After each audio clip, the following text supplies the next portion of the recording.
तो जो बताने वाला हूँ ना, वो आपका नजरिया बदल देगा हनुमान चालीसा के प्रति। किस टाइम पे हनुमान चालीसा का पाठ करते हैं ये मैटर करता है उनके लिए, वो किस राग में करते हैं ये मैटर करता है उनके लिए। तो देखो जो मैं बताने वाला हूँ ये आपके बहुत काम की चीज है। तो इसी तरह राग में बहुत ज्यादा शक्ति होती है। जब हम राग को मिला देते हैं मंत्रों के साथ में ना, तो बहुत बड़ा विस्फोट बन जाता है।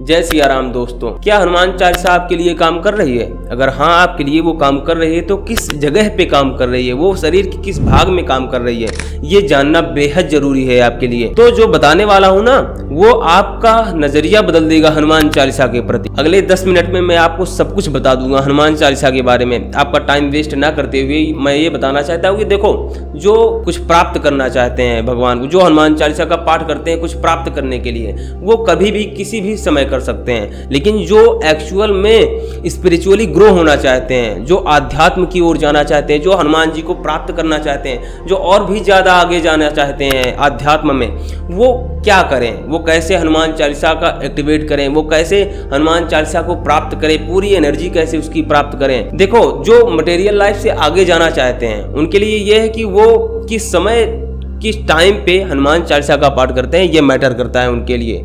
वो किस राग में करते हैं ये मैटर करता है उनके लिए, किस प्रकार से वो करते हैं ये मैटर करता है उनके लिए। तो आज इसी को जानेंगे, कैसे आप हनुमान जी को प्राप्त कर सकते हैं, कैसे आप अपने जीवन से दुख हटा सकते हैं। तो देखो जो मैं बताने वाला हूँ ये आपके बहुत काम की चीज है। हनुमान चालीसा सुबह अलग तरीके से काम करती है, दोपहर को अलग तरीके से काम करती है और शाम को अलग तरीके से काम करती है।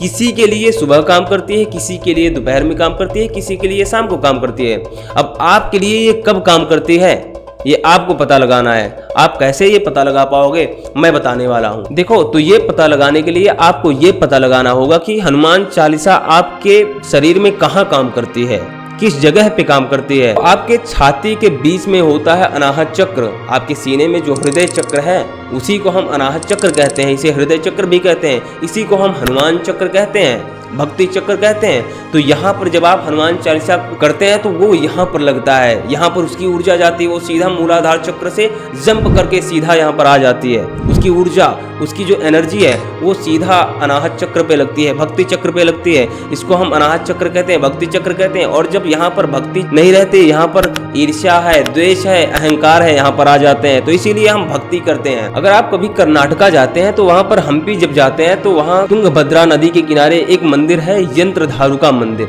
अब आप वहां पर जब जाते हैं ना तो उसके अंदर दिखता है 2 ट्रायंगल आपस में जुड़े हुए हैं, वो लिंक्ड है आपस में। वो है अनाहत चक्र का यंत्र, वो यंत्र है हमारे हनुमान जी का, हमारे अनाहत चक्र का, हमारे भक्ति का चक्र। आप वहां पर जाते हैं, थोड़ा सा ध्यान लगाएंगे ना तो आपको लगेगा कि हाँ कुछ पावर है, कुछ एनर्जी है यहाँ पर। अगर आप वहां पर जाते हैं ना, आप हनुमान चालीसा का पाठ करते हैं, आप बजरंग बाण का पाठ करते हैं, तो वहां पर हनुमान जी का ध्यान करते हैं आपको यहाँ ध्यान करते हैं तो आपको कुछ महसूस होगा, कुछ फील होगा, कुछ एनर्जी होगी जो आपको कहीं नहीं मिलेगा, वो आपको वहां मिलेगा, है ना। तो उसी प्रकार से आप यहाँ भी कर सकते हैं, कहीं भी कर सकते हैं। तो ये जो अनाहत चक्र है ना, ये भक्ति का चक्र है, हनुमान जी का चक्र है। याद है ना आप, ये हनुमान जी ने अपना सीना फाड़ के, अपना छाती फाड़ के दिखाया था कि राम बैठे हुए हैं, सीता बैठी हुई हैं। वो कहाँ पर दिखाया था? वो एक भक्ति चक्र दिखाया था। उन्होंने दर्शाया था कि ये है भक्ति चक्र, ये है अनाहत चक्र। यहाँ पर हम राम को बिठाए हुए हैं, यहाँ पर सीता को बिठाए हुए हैं। अगर आप उस भक्ति चक्र को यूज करते हो ना तो आपको धीरे धीरे अभ्यास हो जाएगा उस भक्ति चक्र का। तो ये जो हनुमान चालीसा है ना, ये आपके सीधा भक्ति चक्र पे जंप करके आ जाती है, इसकी ऊर्जा सीधा भक्ति चक्र पे आ जाती है। अब आप इसको एक्टिवेट कैसे करते हो, कैसे इसको आप जानेंगे कि आपके लिए कैसे काम करती है ना। तो इसके लिए हम म्यूजिक का इस्तेमाल करते हैं, इसके लिए हम गाने का इस्तेमाल करते हैं। आपने सुना होगा ना कि पहले जो तानसेन थे उन्होंने राग दीपक गा के दीपक जला दिया, आग जला दी, राग मल्हार गा के उन्होंने मेघों से, बादल से बारिश करवा दी, है ना। तो इसी तरह राग में बहुत ज्यादा शक्ति होती है। जब हम राग को मिला देते हैं मंत्रों के साथ में ना तो बहुत बड़ा विस्फोट बन जाता है, बहुत बड़ा मंत्र बन जाता है। इसीलिए इसे हम महामंत्र कहते हैं। देखो जब हम गाते हैं ना, जब हम म्यूजिक का इस्तेमाल करते हैं किसी भजन में, किसी गाने में, तो वो एक ऐसा पैटर्न बनाता है जो आपके सीधा भक्ति चक्र पे लगती है, जो आपको वैसे ही बनाते हैं। जैसे आपको पता है ना कि आप कोई अगर सैड सॉन्ग सुन रहे हैं तो आप सैड हो जाते हैं, आप कोई प्रसन्नता की गाना सुन रहे हैं तो आप प्रसन्न हो जाते हैं। कैसे? वो आपको वैसे ही प्रभावित कर रही है, वैसे ही आपके शरीर में वो काम करती जाती है, वो हमारे नर्वस सिस्टम से जुड़ा हुआ है। तो ये जो राग है ना, ये सीधा आपको इफेक्ट करता है, आपके अनाहत चक्र को इफेक्ट करता है, आपके मंत्रों को इफेक्ट करता है। इसीलिए हमारे भक्ति में राग मिलाया गया है, हमारे भक्ति में गाने को मिलाया गया है। ये जो अलग गाने नहीं, ये जो अलग अलग तान चलाते हैं, ये अलग नहीं, राग अलग अलग राग है। भीम पलासी राग, राग भैरवी राग है ना। तो ये जो राग है, ये राग मिलाए जाते हैं हमारे मंत्रों के साथ में, हमारे श्लोकों के साथ में। अब आप ध्यान से सुनिएगा जो मैं बताने वाला हूँ, ये सबसे ज्यादा जरूरी बात है जो मैं बताने जा रहा हूँ। आप जब राग का इस्तेमाल करते हैं ना, जैसे सुबह वाला राग अलग काम करता है, तो जो सुबह वाला राग होगा ना वो आपको अलग इफेक्ट करेगा, जो शाम वाला राग होगा वो अलग इफेक्ट करेगा, जो दोपहर वाला राग होगा वो अलग इफेक्ट करेगा। आपको कौन सा इफेक्ट कर रहा है, कौन सा राग आपके लिए है, वो आपको जानना है। इसको जानने के लिए आप राग का इस्तेमाल करेंगे। कैसे? मैं बताने वाला हूँ, देखो ध्यान से सुनिएगा। 4 बजे से 10 बजे के बीच में सबसे अच्छा राग, जो बहुत सारे राग हैं लेकिन सबसे अच्छा राग जो है वो है राग भैरवी। आप कानों में राग भैरवी के साथ हनुमान चालीसा लगाइए और उसे सुनिए। आप देखिए आपको धीरे धीरे कुछ असर कर रहा है कि नहीं। आप 1 वीक तक में, 1 हफ्ता में आपको धीरे धीरे वो काम करेगा। अगर वो काम कर रहा है तो आपके लिए है, नहीं कर रहा तो आपके लिए नहीं है। आप आ जाइए दोपहर वाले में। दोपहर का जो सबसे अच्छा टाइम है वो 10 बजे से लेकर 4 बजे तक का है। आप 10 बजे से लेकर 4 बजे के बीच में सबसे अच्छा राग है। बहुत सारे राग इसके भी हैं, लेकिन आपका सबसे अच्छा राग है भीम पलासी राग। भीम पलासी राग में आप हनुमान चालीसा लगाइए अपने कानों में। आपको 1 वीक इंतजार करना है, आपको धीरे धीरे सुनना है, उसको धीरे धीरे आपको फील करना है, धीरे धीरे ऑब्जर्व करना है हनुमान चालीसा को। अगर वो आपके लिए काम कर रही है तो आपके लिए है।